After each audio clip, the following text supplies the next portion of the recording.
সাইয়েদনা জিবরিল আলাইহিস সালাম বিশ্বনবীকে বললেন, ও নবী আপনি বলেন তো ইসলাম কি? ইয়া মুহাম্মদ আখবিরনি আনিল ইসলাম, ইসলাম কারে বলে আপনি বলেন। আল্লাহর হাবিব বললেন, আল ইসলামু আন তাশহাদা আন লা ইলাহা ইল্লাল্লাহ ওয়া আন্না মুহাম্মাদার রাসূলুল্লাহ ওয়া তুকিমাস সালাতা ওয়া তুতিয়াজ যাকাতা ওয়া তাসুমা রমাদানা ওয়া তাহুজ্জাল বাইতা মান ইসতাতাআ ইলাইহি সাবিলা। আল্লাহর হাবিব ফরমান, 6টি মৌলিক কর্মসূচির সারমর্ম হলো ইসলাম। এক হলো তুমি সাক্ষী দিবা আল্লাহ ছাড়া কোনো ইলাহ নাই, মুহাম্মদ ছাড়া রাসূল নাই, তিনি আমাদের রাসূল। সালাত কায়েম করবা, যাকাত আদায় করবা, সামর্থ্য থাকলে আল্লাহর ঘরে হজ করতে যাবা। এই 6টা কর্মসূচির সারমর্মের নাম হলো ইসলাম। ময়মনসিংহবাসী আওয়াজ করে বলেন, এই 6টা কর্মসূচির সারমর্মের নাম কি? তাহলে ইসলাম কারে বলে বুঝতে পারছেন? এই যে এখানে কত সুশৃঙ্খল, আমার দিকে তাকায় আছে চাতক পাখির মতো, কি সুশৃঙ্খল। আর এই যে ধাক্কা ধাক্কি করতে করতে, ভাইয়েরা বসে যান, বসে যান, বসে যান, কষ্ট হইলেও বসে যান, অল্প কিছু সময় এরপর বিদায় নিব, বসে যান। তাহলে 10 নম্বরের 1 নম্বর আমরা বুঝে ফেলছি, ইন্নাল মুসলিমিনা ওয়াল মুসলিমাতি। আল্লাহ বলেন, মুসলিম পুরুষ এবং নারী আমার কাছে প্রিয়, যারা আমি আল্লাহর আদেশের সামনে নিজেদেরকে সোপর্দ করে দেয়, সারেন্ডার করে দেয়, আমি আল্লাহর বিধানের সামনে নিজেকে সঁপে দেয়, আমি আল্লাহর ইচ্ছার সামনে নিজের ইচ্ছা বিসর্জন দেয়, আমি আল্লাহর সামনে সে সারেন্ডার করে, আত্মসমর্পণ করে, সেই মুসলিম। ঠিক কিনা বলেন? তাহলে 1 নম্বর বৈশিষ্ট্য ইন্নাল মুসলিমিনা ওয়াল মুসলিমাতি।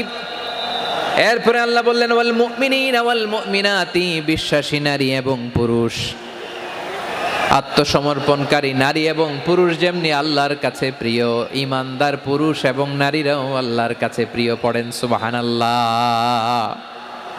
মুমিনিনা ওয়াল মুমিনাতি। দেখেন, আমি আলোচনার শুরুতেই বলেছি, এই আয়াতে আল্লাহ তাআলা পুরুষদের কথা বলার সাথে সাথে পাশাপাশি কাদের কথা বলেছেন?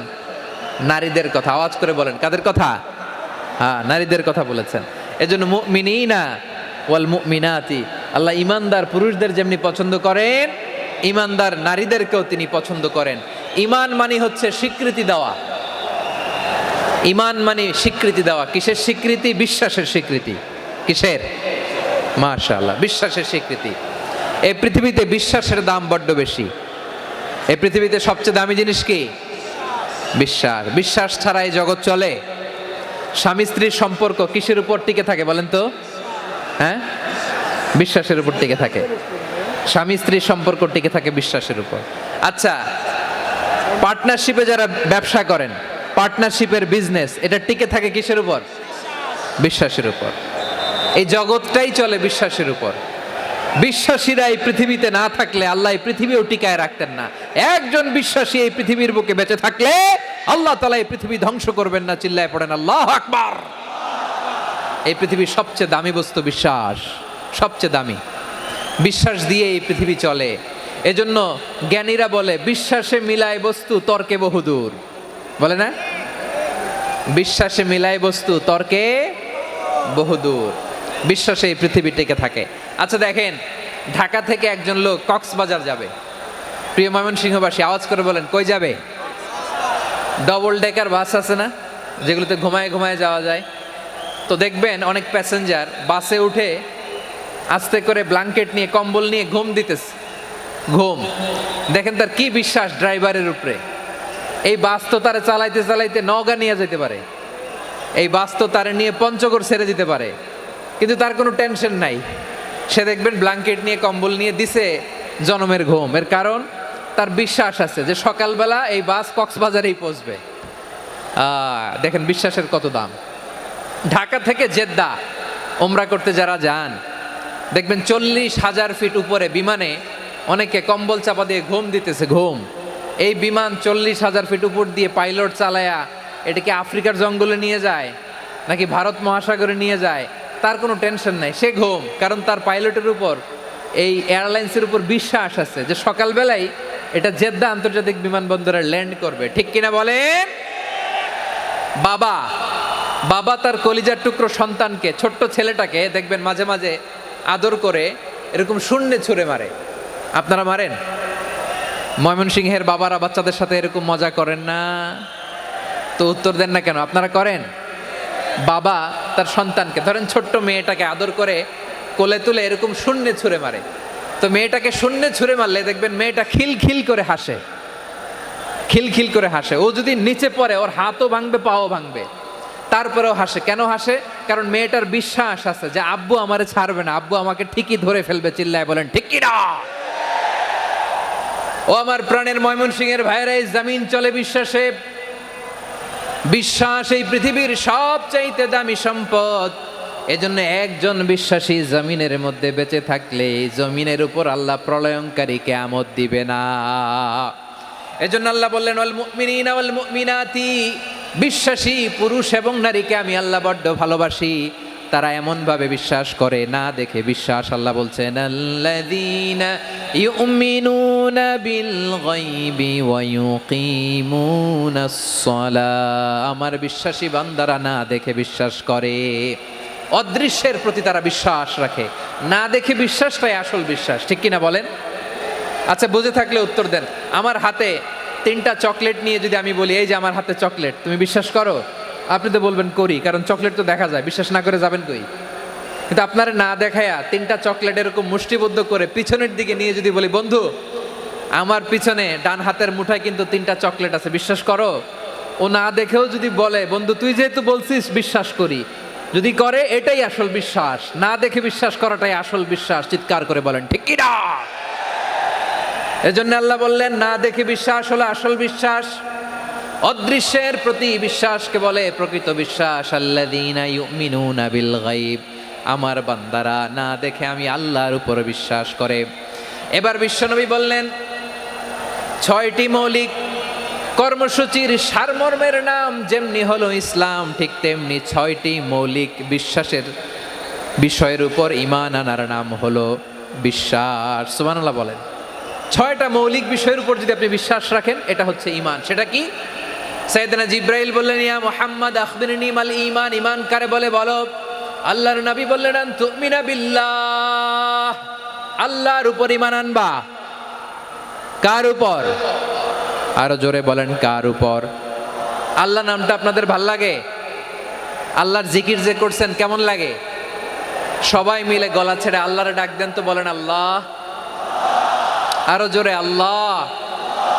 প্রাণ খুলে একসাথে ইয়া আল্লাহ।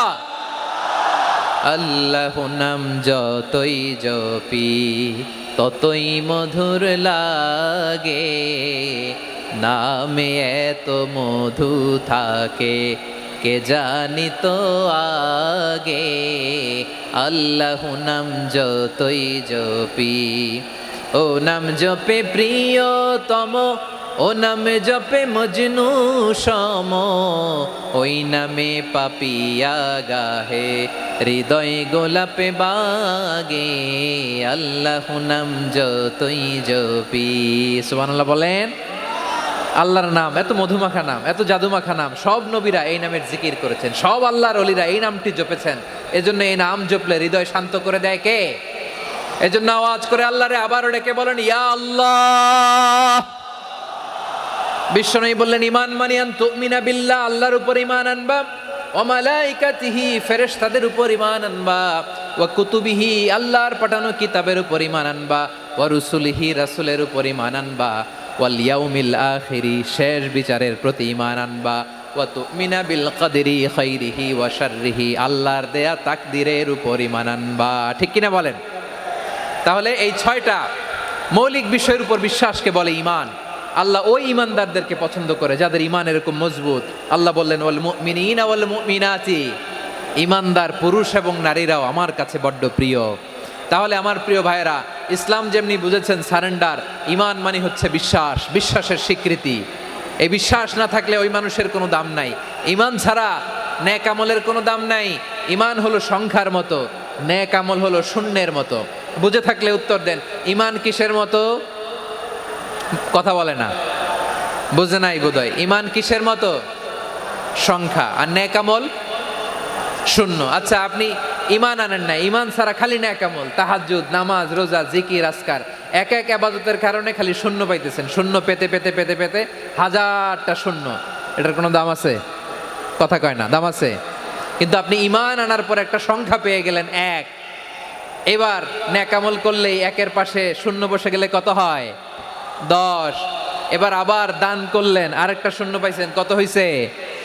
এবার আল্লাহর কোরআনের তেলাওয়াত করলেন, আরেক শূন্য, কত হইছে? এবার জিকির করলেন, আরেক শূন্য, কত হইছে? আবার ভালো কাজ করলেন, আরেক শূন্য, কত হইছে? এখন যত সৎকর্ম নেক আমল করেন, শূন্য যত বাড়ে, এটার দাম আছে না নাই? এজন্য আমার প্রিয় ভাইয়েরা, ইমানের দাম সবচেয়ে বেশি। ইমান হলো সফলতার মাপকাঠি। টাকা যার বেশি সে সফল নয়, এই সমাজে দাপট যার বেশি সে সফল নয়, এই সমাজে খ্যাতি যার বেশি সে সফল নয়, যার হৃদয় ঈমান আছে, বিশ্বাস আছে, সেই সফল। ঠিক কি না? এজন্য রব্বুল আলামিন বলেন, কদ আফলাহাল মুমিনুনাল্লাযীনা হুম ফি সলাতিহিম খাশিউন। সফল হয়েছে তারা, ঈমান এনেছে যারা। আমার প্রিয় ময়মনসিংহবাসী, ঠিক আছে, বিদায় নেই না? বিদায় নিব তো? প্রিয় ভাইয়েরা, এই 1 ঘন্টা যাবত আমি শান্ত হতে বলার পরেও এইখান থেকে ধাক্কা আসতে আসতে মাঝখানে অন্য কেউ শুনতে দিচ্ছেন না, নিজেও শুনতেছেন না, রোজাদারদের কষ্টের কারণ হইতেছেন। কি হইল তাইলে বলেন?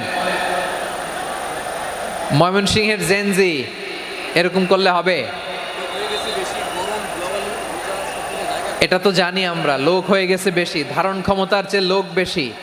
এটা তো আপনারা দেখে আসতেছেন, কত প্ল্যান প্রোগ্রাম করে পুরো বিভাগীয় পুলিশ কমিশনার, পুলিশের এসপি, ডিসি মহোদয়, সব থানার ওসি, সব বাহিনী, অল প্রোটোকলস, সব দলের রাজনৈতিক নেতৃবৃন্দ একসাথে হয়ে, all force are working together to completely end the program successfully. তো ওনারা মাসের পর মাস কষ্ট করে এরকম আয়োজন করবেন, আর আপনারা কয়েকশো মানুষ ধাক্কা ধাক্কি করে বিশৃঙ্খলা করে এটা কি করলেন? হ্যাঁ, আর যে পয়েন্টগুলো আছে এগুলোকে আমি শেষ করব না শেষ করে দিব? হ্যাঁ, শান্ত হন, শান্ত হন, শান্ত হন। বিভিন্ন মহাসমাবেশে তো আমরা দাঁড়ায় দাঁড়িয়েই কথা শুনি, কি বলেন? জায়গা পাওয়া যায় তো দাঁড়িয়ে শোনেন না, কান দিয়ে খেয়াল করে শোনেন। আমি 10 থেকে 0 গুনবো, 0, 10 থেকে 0। যদি